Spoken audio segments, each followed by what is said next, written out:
What's up, guys? I can't even tell you how excited I am for you guys to get all of this really incredible content. I've been doing a bunch of editing in the studio, getting this ready for you, so I thought I'd come out to Venice Beach, give you a little table of contents of each of the videos that you're going to be seeing, so you can skip ahead if you want. I recommend you watch them all the way through in the order that they're presented, but I know you guys are busy, so in the coming hours, coming days, there's a little bit of what to expect. So the first video is hair and makeup. In this video, we're gonna be covering why hair and makeup's even important. We're gonna cover the best ways to do your before and after pictures. We're gonna talk about when choosing a hair and makeup artist, what qualities you should be looking for. Should you require a hair and makeup artist? And lastly, a little bit of my hair and makeup artist talking with the client, trying to dial in the look that we're gonna use for the day. So let's get started with the first video.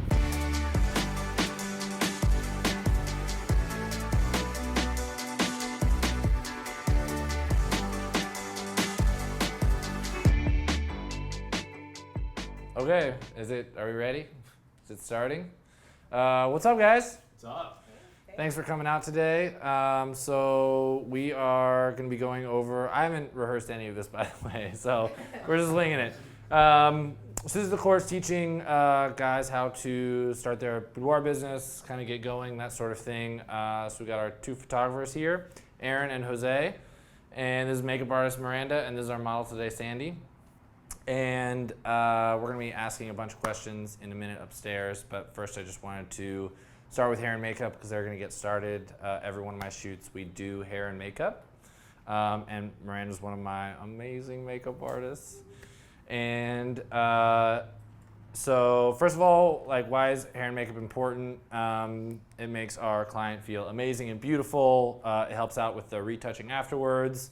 It gives us time to get to know each other and ask questions and talk about things, break the ice, and all of those things, building that experience leading up to the shoot makes it way easier than if they were just show up and just kind of get going. So do you guys have any questions on that? So before you actually put on makeup, do you do like a before photo or after and use that for marketing material? So that's a really good question. I do before and after pictures. I went on like a dozen photographers' websites to see how everybody did it differently, and my favorite was that somebody did the other clients send in iPhone selfies of them. So what I do is after the photo shoot, a couple weeks later, if I get a release from them that says I can share the pictures, I say, hey, I would love to do a before and after from your session, something like this, like just take an iPhone selfie from wherever you're at, like sitting at your computer right now, if you're at work, like whatever it is, just snap one real quick, your everyday life, and I'll match that up with another photo. A couple things. One is it shows them usually in terrible light because people don't really know how to take well-lit pictures if they're not a photographer is the first thing. There's no depth of field on an iPhone selfie. They're just, this is how women are every day, and this is what my clients are comparing themselves to when they're coming in. So they get to see like, oh, this looks like a selfie I would take in my bedroom, or if I'm hanging out with my kid or something like that. So that's what I do. I used to do we'll do a beautiful like shot right here, but I didn't feel like they had as much impact, and I also thought that it was a little bit bombarding to say, hey, I'm gonna take your picture while you don't have makeup, which is can be really jarring because from what I know, a lot of women who are used to wearing makeup like don't typically leave the house without makeup. So to be like, here's a picture of you without hair and makeup, like I'm gonna throw this up on my website, can be a little intimidating when they first walk in the door. Right. So that's how I do the before and afters. All right. How do you choose your makeup artist? That's a super good question. So Miranda and I met at a convention in Ojai, California, and she moved here from New Jersey. And I know she's done incredible work, and I got a big referral from another photographer. But the three things that I need from a makeup artist is that they are easy to schedule with and organized, that they are really good at what they do, and that they make my clients feel amazing. So I've very often had two of the three, but it's very rare to find somebody with all three. So that's those are my criteria. When I first moved to LA, I set up shoots with about 3, 4, 5 different hair and makeup artists, and the ones that were easy to schedule and were super professional and did a really good job and made my client feel amazing were the ones that I called back, and the other ones I did not. So one more question about hair and makeup. Yeah. Do you require hair and makeup? Or Yes. That's, okay, so it's It's included in the session cost. I think it's an integral part of the experience. If it's a friend of mine who I've known for a bunch of years and their budget is like super low, but I really want them to have an experience, I'll allow them to come in without hair and makeup and charge them like the friend cost. But nobody who calls and says, I've got a friend who does hair and makeup, I'm in the beauty industry, like, can I do my own hair and makeup? I never let that happen because I don't know how good they actually are, how good the friend is. I've had the friend come do hair and makeup and put like crazy blue with like feathered lashes and just like whatever they want to do. yeah. And I don't care what the hair and makeup artist wants to do. I care how my client's gonna feel and look in her pictures. So I have complete control over that by including it in every session. And that's something that women, when we're on the phone and like, tell me about your shoots, well, hair and makeup's included, they say, thank God. They're like, perfect, I don't know how to do it. That's really good news. Also that it's all bundled in one. It may be a little bit more expensive, but it feels less like I'm nickel and diming them. You do the shoot, and then also you have to pay for hair and makeup on top of that, and then also you have to, yeah. What kind of direction do you give her? I know she's been working with you for a while, but let's say Yeah. she's a makeup artist as far as what you want to kind of paint her like. So this is an area where I really do leave it mostly to Miranda, and you can speak a little bit on this. But for me, let's see. So our very first couple of shoots, I think I may have like on a couple of clients, I may have said like a little bit more this, a little bit less this. But since then, like when they come in, it's her conversation with the client. It's not my conversation with the client or my conversation with Miranda because the client knows how she normally wears her hair and makeup. If she usually uses a couple colors, if she's not used to having any hair and makeup on, whatever it is, you know, I don't even know different makeup products. Like I wouldn't be able to even tell you the first step.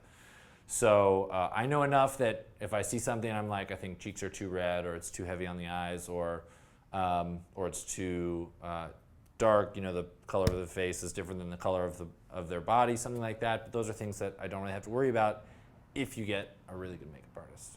So you want to talk about? Well, why don't we do this? Why don't we just listen to her get started on that? Perfect. All right, Chickadee. So what would you classify your skin like? Would you say you're oily, dry, combo? Yeah, a little bit of Little combo. Definitely not oily. Okay. Yeah. So dry in the T-zone, Sure. Yeah. or oily in the T-zone, dry in the cheeks. Mhm. Okay. So when you do your own makeup, what do you typically do? I don't use foundation, Okay. so I put nothing on my face. I might use like a little powder to make it look like even and not oily throughout the whole day. Okay. And then sometimes I darken in my eyebrows because they're a little blonde Okay. with either a pencil or eyeshadow, Okay. and then mascara. So and if I'm yeah, feeling pink. sassy, lipstick.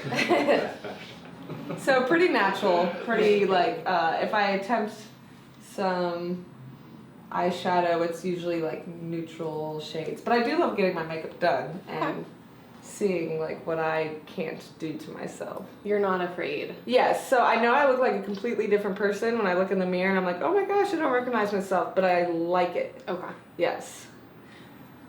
So what is your comfort level with eyes then? If you like to have your makeup done, but you don't do too much to your own face, how dark do you like to go? You know, How much drama? I like drama. You do like. I like my eyes to pop. Okay. Definitely. So I usually leave it up to the makeup artist, but that's discretion, but I am not afraid to have them pop Okay. or go a little crazy or do something different. Okay. Like I don't need just neutral colors or, you know, like the natural look. Okay. Okay, so you can see that like conversation between them, only they can have, right? So like those kind of questions, I don't really, I wouldn't really know the answers to. Now Sandy's, in order for somebody to be comfortable in like a room full of guys taking pictures, knowing that this course is going online, going to be sold, you know, they've got to be pretty comfortable in themselves. And so Sandy's done a bunch of shoots, which is why this is so perfect. But also, the women that come in are usually have way less knowledge about what they normally do. They, you know, what's most common is for them to say, I want us to look like me, I want to be natural, but, you know, like we're here and I'm doing a boudoir shoot, so let's add a little bit of extra. So whatever that is, Miranda does a really good job of gauging what they really mean when they say whatever it is that they say. So again, you know, that's a, you know, we're just gonna let them go ahead. So I usually stay down for about the first 10 to 15 minutes. We're chatting, we're talking about all kinds of things. Have they talked to their friends about this? Did they go shopping with anybody? Were you nervous yesterday? Just kind of talking about getting the conversation going, so there's not a whole lot of like empty silence. We try and laugh a bunch. We put on some music that is their favorite, just kind of getting them comfortable. If they want a water, if they want a glass of wine or anything like that, that's totally fine. And then I head upstairs, I get some work done, and I let the two of them chat. That builds a lot of comfort as well, because Miranda can be like, oh my God, I've done makeup on so many of these women. Their pictures always turn out so amazing, and the women are always so excited, and I know you're nervous now, but that's part of the fun. You know, just kind of reiterating all of those things that I speak about in my brand. And it lets it come from this sort of safe place between the two of them. You know, I think helps once we start shooting. Do you coach? When you first started out, did you coach your makeup artist to kind of like calm those nerves a little bit, or? Not really. I mean, again, like if you get a makeup artist that's like really new to this, she's gonna be, you know, thinking a lot about, you know, what am I supposed to be doing? How am I supposed to be doing the hair and makeup? I hope she likes it. All of those things. Just like a photographer, when you first start out shooting, you're thinking about all of these other things.